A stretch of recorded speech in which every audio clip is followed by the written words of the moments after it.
마켓 비하인드는 유동원 유한타증권 본부장 모시고 말씀을 좀 나눠보겠습니다. 자, 본부장님 어서 오십시오. 네, 안녕하십니까. 그래도 오늘은 뭐 물론 뉴욕 시장 뭐 좋았으니까 뉴욕 시장 얘기를 바로 드러낼 텐데 그래도 네. 뭐 좀 특별한 상황이 있으니까 요거부터 좀 여쭤봤으면 좋겠어요. 아무래도 해외 쪽 얘기를 많이 들으시니까 이번 사태에 대해서 월가 쪽 얘기들 어떤 얘기들 좀 들리시던가요? 네, 우선 그 사태가 벌어졌었을 때가 엊그저께 밤이죠. 그쵸. 네, 10시 반쯤에 제가 미국의 지인들과 컨퍼런스 콜을 하고 있었거든요. 마침요? 네, 마침 하고 있었습니다. 근데 갑자기 막 난리가 났어요. 그러겠네. 네, 그러면서 이제 대부분의 분들이 걱정을 하시더라고요. 그러니까 걱정을 한다라는 부분이 뭐냐면 우리나라의 이미지가 어떻게 될 거냐. 대외 신인도 문제죠. 네, 그런 부분에 있어서 굉장히 많은 걱정들을 하셨고 또 그분들은 아무래도 이제 Korean American이니까 미국 시민들이니까 그렇죠. 예, 그렇지만 한국계고 그래서 그런 걱정들 참 많이 하셨었습니다. 실질적으로 지금 이 사태를 잘 보고 계시면 국내 시장에서는 자꾸 어떤 식으로 그림을 그리냐면 큰 문제 없다. 그러니까 뭐 일시적인 현상이었다. 이렇게 굉장히 많이 얘기들 하죠. 당연히 그렇게 스테이블라이즈를 해야 되는 부분이 있으니까. 그렇지만 해외에서 받아들이는 건 그렇지 않을 겁니다. 그게 중요한 거니까. 예. 왜 그렇게 받아들이지 않냐면 우선은 어쨌든 지금 대한민국의 이 불확실성이 크게 확대가 된 것만은 사실이잖아요. 그렇죠. 예. 그렇죠. 이런 겸용, 그 다음에 또 해제, 그리고 나서 이제 또 뭐 어떤 예상되는 방향들이 나오겠죠. 뭐 탄핵 얘기 벌써 나오니까요. 네. 그러니까요. 그러니까 무슨 얘기냐? 지금 안 그래도 대한민국의 경제가 앞으로 어떤 걱정스러운 부분들이 있다라고 얘기를 하고 있는데, 그리고 뭐 금리를 내리고 또 재정을 써야 되고 뭐 이런 부분들이 있는데, 그게 이제 쉽게 되겠냐, 그죠? 모든 부분이 완전히 안정을 찾기 전까지. 그래서 다 이제 뒤로 이제 수년 된다 이 말씀이시구나. 네. 그렇죠. 그리고 지금 현재의 미국 경제가 나아가는 방향이라든지, 그다음에 또 AI 산업의 발전 속도라든지 여러 가지 부분을 놓고 봤었을 때 어떻게 이런 부분들이 이제 한국에 영향을 미칠까 하는 부분이 지금 발빠르게 대응을 해야 되는 시기인데, 그렇죠. 이런 사태가 벌어졌기 때문에 사실 이게 쉽게 해결될 것 같아 보이지는 개인적으로는 않습니다. 그래서 아무래도 좀 불확실성이 계속 유지가 되는 부분에 있어서는 좀 우리가 대비를 해야 된다. 그렇죠. 그래서 여러 가지 부분으로서 대한민국의 경쟁력을 높이는 방향으로서 가야 되는데 그게 하루라도 빨리 모든 부분들이 또 다 좀 안정을 찾고 또 적극적인 부양 정책이 들어오면서 우리가 글로벌 경쟁력이 있는 산업들에 있어서의 어떤 수혜라든지 여러 가지 부분들이 만들어져야지 실질적으로 환율도 더 정상화되고 안정이 되겠죠. 그리고 경제 성장률도 지금같이 막 다들 하향 조정하는 게 아니라 상향 조정될 수 있는 가능성들도 생길 거고. 그래서 좀 장기적으로 그런 부분들을 생각을 하면서 좀 빠르게 이 현재 상황이 좀 해결됐으면 좋겠다라는 마음이 듭니다. 그러니까 지금 밖에서 우리를 보는 시각은 우리 내부에서 바라보는 것보다 훨씬 더 펀더멘털리한 부분에 대해서 우려를 하고 있다. 이렇게 당연하죠. 봐야 되겠군요. 왜냐하면 계엄령이라는 게 지금 뭐 몇십 년 만에 생겼던 거고. 만이니까. 그렇죠. 뭐 흔한 일은 아니죠, 절대. 그리고 거기 내용을 읽어보시면 계엄령이라는 것 자체가 사실 민주주의 국가에 있어서의 어떤 부분을 놓고 봤었을 때 아무튼 불확실성이 생긴 것만은 사실이다. 그러면 인정할 건 인정하자. 그건 맞는 말씀입니다. 이게 물론 이제 지금 다시 이제 앞서 저도 뭐 정치의 계절로 돌아왔다는 말씀도 드렸습니다만 이게 금방 뭐 속전속결로 해결이 될 문제도 아니고요. 어쨌든 빨리 해결되는 게 결국은 이제 말씀하신 대로 우리의 대외 신뢰도, 그다음에 지금 사실은 굉장히 좀 빠르게 대응을 해야 될 굉장히 좀 중요한 과도기적 시점에 계속 우리가 좀 기회를 놓칠 수 있다, 이런 부분들에 대한 부분들, 그런 우려가 좀 밖에서 나오고 있다는 말씀을 좀 해주셨습니다. 자, 이제 이제 본부장님 이제 전공으로 좀 가야 되겠습니다. 뉴욕 증시 오늘 또 좋았고, 오늘 특징은 또 AI 쪽이 또 굉장히 좀 좋았고, 이런 부분들이 오늘 보이더라고요. 그렇죠. 우리가 계속 말씀을 드렸습니다만 펀더멘털적인 차원에서 미국 증시를 들여다보면 최근에는 어떻게 보면 이제 매그니피센트 7이라든지 기술주들이 조금 하반기에 들어서 조금 쉬어가거나 좀 천천히 올라가는 그런 성향을 보이기도 그렇죠. 했었죠. 예, 예. 물론 뭐 소프트웨어 업종이 굉장히 빠르게 오르긴 했지만, 근데 이제 결국 펀더멘탈 들여다보면은 이런 IT 업종이라든지 전체적인 흐름이 계속 AI 산업이 대세다라는 얘기를 정말 여러 번 해드렸어요. 그렇죠, 그렇죠. 예, 예, 그래서 아무래도 이제 테크 관련주들, IT 업종들, 뭐 AI 관련 산업들이 큰 폭의 수익률을 연말에 가져다 줄 것 같다라는 예측을 했었는데 아니나 다를까 지금 최근의 흐름을 보고 있으면은 나스닥이 훨씬 더 탄력 있게 그렇더라고요. 움직이고 있습니다. 예. 그래서 이제 이런 부분들을 앞으로 감안하시면서 들여다봐야 될 것 같고요. 네. 뭐 여러 가지 또 지표들이 나왔죠. 많은 분들께서 이제 생각하고 있는 부분이 뭐였냐면 너무 미국 경제가 좋으니까 금리 못 내려주는 거 아니냐, 뭐 이런 걱정도 그렇죠. 했었고요. 인플레가 다시 뜨는 거냐 그렇죠. 이런 부담도 있고. 예, 또 트럼프가 당선이 됐기 때문에 재정을 너무 많이 쓰게 되면 금리가 많이 튀는 게 아니냐, 그렇죠. 인플레이션이 자극되는 게 아니냐, 뭐 이런 걱정들도 하셨고, 네. 그래서 금리가 쉽게 안 떨어질 거다, 아니면 오히려 올라가는 거 아니냐, 이제 금리를 못 내리는 게 아니냐, 뭐 이런 얘기들까지도 있었습니다만 지금 숫자 나오는 것 보고 또 파웰 의장이 발언하는 내용을 듣고 있으면 예상했던 대로 흘러가는구나 정도입니다. 네. 지금 ADP 민간 고용 지표가 발표가 됐는데 이 숫자가 14만 6천 명. 그 전달에 18만 4천 명. 그래서 대충 보시면은 굉장히 안정적인 모습이다. 네, 그리고 또 너무 과열은 또 아니다. 그렇죠. 예, 그래서 적절한 수준에서의 고용 시장이 계속 유지가 되고 있다는 것만큼은 앞으로 경기가 크게 위축이 되거나 뭐 하드 랜딩 예. 이런 가능성은 없다라고 이제 뭐 생각이 드는 부분에서 금리도 좀 천천히 내려줄 수 있겠구나 그렇죠? 이렇게 예. 되고 있습니다. 예. 또 보시면은 이제 ISM 서비스업 PMI 지표가 나왔는데 이 숫자는 51.1이 나오면서 예상보다 훨씬 낮은 숫자가 나오긴 했어요. 그렇지만 중요한 것은 제조업 신규 주문이 늘어났다는 부분도 있었고요. 또 우리가 보시면 이제 S&P 글로벌이라는 또 미국 제조업 서비스업 지표가 나왔어요. 네, 또 따로 발표되죠. 그렇죠. 네. 이 숫자는 보시면 제조업이 자그마치 이제 49.7이 나왔고요. 전달에 48.5 대비해서 더 올라가는 모습이 나왔고요. 제조업이 거의 이제 50까지 기준치까지 올라가네요. 그렇죠. 네. 그리고 또 서비스업은 56.1이 나왔습니다. 그 전달에는 55가 나왔고 계속 상승하는 모습 보여주고 예. 있고요. 또 특히 이제 이 종합 PMI 지표라는 부분이 지금 54.9, 55 예. 수준이고 이게 31개월 내 최고치입니다. 그래서 이런 숫자가 나오고 있다는 것 자체가 예. 그만큼 미국 경제가 뭐 안정적이다라는 그러게요. 부분이 되겠고 여기다가 또 이제 금리도 아까 보시면 여러 가지 지표를 가지고 있었는지 모르겠지만 어쨌든 하락 안정화되고 있어요. 그래서 예.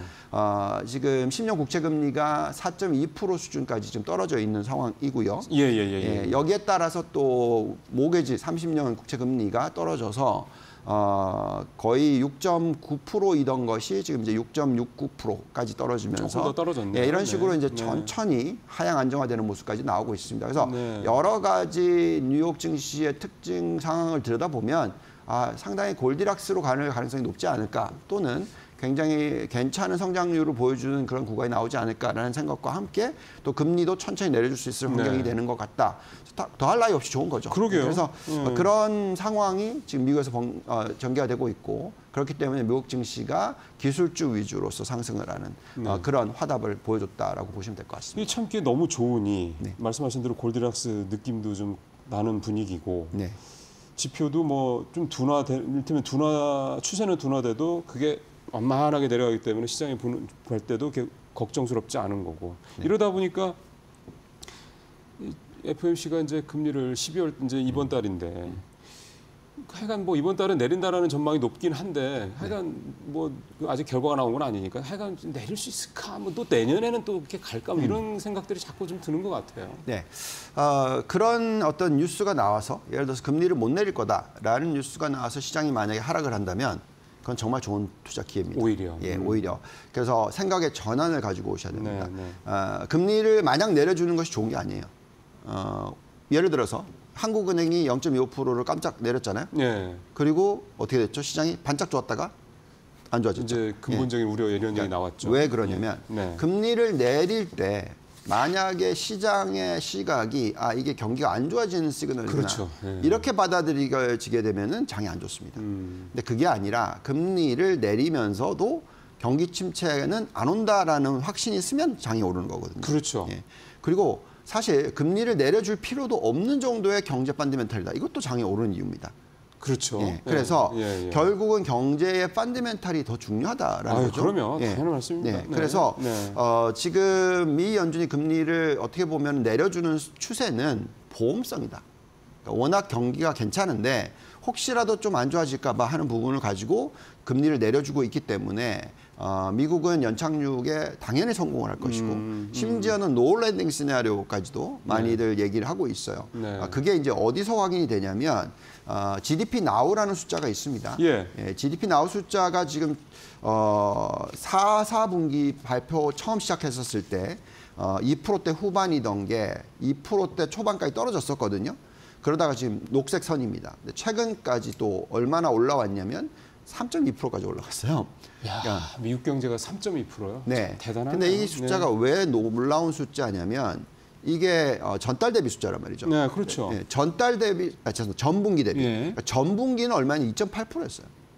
그러니까 굉장히 높은 숫자에다 대놓고 또 높게 올라가는 거란 말이죠. 2.8%도 사실은 굉장히 높다고 하는 건데. 네. 그리고 또 네. 전년 동기 대비에도 계산하더라도 이게 거의 2.6, 2.7% 숫자입니다. 그래서 지금 이게 그 전년도는 1년 전에는 경제 성장률이 자그마치 3%대였단 말이죠. 그렇죠. 예. 네, 그 3% 성장한 거 대비해서 또 1년 동안에 또 2.7% 상승한다. 이건 정말 놀라운 거죠. 그러니까 그게 노랜딩입니다. 왜냐하면 그러니까 거의 경제 규모가 늘어나는 폭이 거의 비슷한 거죠. 연달아 그렇죠. 연속으로. 예, 그래서 지금 노랜딩 시나리오까지도 예측이 되고 있기 때문에 금리를 내려주는 속도가 당연히 더디어져야 되는 게 맞습니다. 그래서 지금 FOMC의 그 페드와치를 보시면 예측이 지금 어떻게 들어가고 있냐면 요즘에 요 숫자가 좀 더 올라가기도 했었어요. 그러니까 12월 달에 금리를 한번 내려주고 나면 동결. 예. 예, 연달아 몇 차례 동결. 예. 그리고 나서 또 5월 달에 한번 내려주고 나면 또 동결. 그리고 또 나중에 9월 달에 내려주고 나면 동결. 그러니까 즉 앞으로 9번 만나겠죠. 9번 만나는 동안에 3번만 내려준다. 그러니까 3분의 1, 그죠? 그리고 폭도 25pp 정도 25pp만. 이 시나리오가 훨씬 좋습니다. 왜 그러냐면 우리는 이거를 과거에 1995년에서 2000년의 사이클이었던 인터넷 사이클과 자꾸 비교를 하는데요. 네. 그때도 마찬가지로 급격한 금리 인상 이후에 금리를 내리기 시작했고 또 단기간에 0.75% 내려주고 네. 쉬고 네. 그리고 한참 있다가 살짝 또 올려줬다가 그리고 나서 또 한참 있다가 0.75 또 빠르게 내려주고 이러고 나서 또 네. 한참 있다가 이제 결국은 그 내리기 시작했던 금리에서 다시 그 금리로 되돌아갈 때까지 네. 걸린 시간이 거의 5년이란 말이죠. 그러니까 약간 굉장히 시장 상황에 따라서 그냥 그때그때지 네. 이렇게 추세적으로 계속 내리거나 예전에 뭐 볼것 때나 이럴 때처럼 추세적으로 계속 뭐 낮추거나 이런 식의 상황이 아니다. 아니었죠. 그러니까 상당히 안정적이다. 굉장히 펀더멘탈이. 그때가 또 공교롭게도 인터넷 사이클이었습니다. 지금이 그러네요. AI 네, 사이클이고 AI 사이클인 거고. 내렸다가 쉬었다가 네. 또 내려줄 수도 있고 어쨌든 간에 이런 구간에서의 환경 자체가 그만큼 생산성이 높아지면서 네. 금리도 내려줄 수 있고 또 생산성이 높아지면서 경제 성장률도 높게 나오고 그러니까 여러 가지 숫자를 놓고 봤었을 때 참 미국이 부럽다라는 생각을 예. 할 수밖에 없는 그런 사실 환경이다라는 거죠. 점점 우리랑 좀 대비가 되는, 물론 뭐 직접 비교하기가 좀 그렇긴 합니다만 그런 상황이 좀 드네요. 근데 그 말씀대로라면 AI 사이클이라는 어떤 대단한 어떤 기술적 혁신이 지금 이루어지고 있는 상황이고 그것도 또 초반이고 그다음에 가장 사실 시장에서 우려하는 것 중에 하나가 이제 금리 정책인데 이 통화 정책인데 이 통화 정책도 지금 말씀하신 대로라면 어쨌든 연속으로 뭘 올리든 내리든 연속으로 한 이런 것들이 현재로서는 사실 예상되가 되지 않고 있고 네. 그러니까 펀더멘탈이 단 게 안정적이라는 얘기고 네. 그다음에 기술적인 트렌드도 좀 오고 있고 네. 그러면 정말 뭔가 뭐 조정이 오더라도 그 조정을 되게 좀 편안하게 받아들일 수 있는 굉장히 건강한 조정이라고 받아들일 수 있는 이런 시장 환경이 조성되고 있다고 봐야 되겠네요. 맞습니다. 우리나라 투자자분들은 보통 이제 한국 증시에 있어서 보통 한국 증시가 2년 연속으로 오르고 나면 상당히 이제 고점이다라고 생각 많이 하시거든요. 우리는 항상 좀 예. 부담이 있죠. 네, 맞는 게 과거를 보시면 이제 우리나라 증시의 흐름 자체는 보통 보면 1년, 2년 오르면 한 2, 3년 빠져요. 그리고 또 1년, 2년 오르면 2, 3년 빠지고 이런 식으로 변동성이 좀 심한 편입니다. 근데 미국 예. 증시는 그렇지 않은 게 특히 이렇게 어떤 혁신 사이클이 들어오면요. 5년 연속 상승 이런 게 나옵니다. 그게 계속 유동성이 뒷받침이 된다는 얘기잖아요. 유동성뿐만이 아니고요. 뭐 펀더멘탈이 뒷받침된다는 얘기죠. 참. 그만큼 이제 기업들의 자기자본이익률 (ROE가) 계속적으로 유지가 되고 또 이익 증가율이 두 자릿수가 그렇죠. 계속 나오고 네. 그러니까 이런 모습들이 보통은 이어집니다. 그래서 이 잣대를 가지고 2025년이 어떨까라고 좀 예측을 해보면 아주 쉽게 결론을 내릴 수 있는 부분이 뭐냐면 또 내년에도 20% 이상 상승하겠구나. 이런 올해 대비해서. 그런 얘기를 할 수가 있습니다. 자, 여기 지금 올라와 있는 게 지금 보시면 S&P 500이 2년 연속으로 20% 이상 상승을 했던 구간이 벌써 2023년, 2024년에 나왔어요.